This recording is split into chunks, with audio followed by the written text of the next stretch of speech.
You can see the balance wheel swinging away. It's a lovely healthy tick.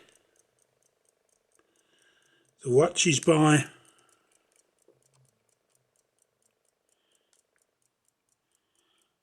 Mr. Wilds from Dundee, Scotland. It's a 9 jewel Fusee movement.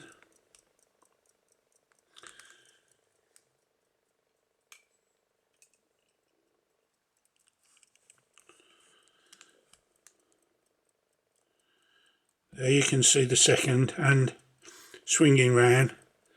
It's a lovely mint condition white enamel dial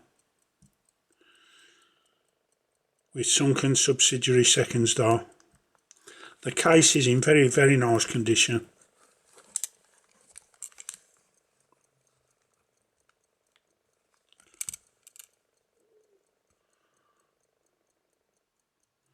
There we are. Thank you very much for looking. And please stay safe.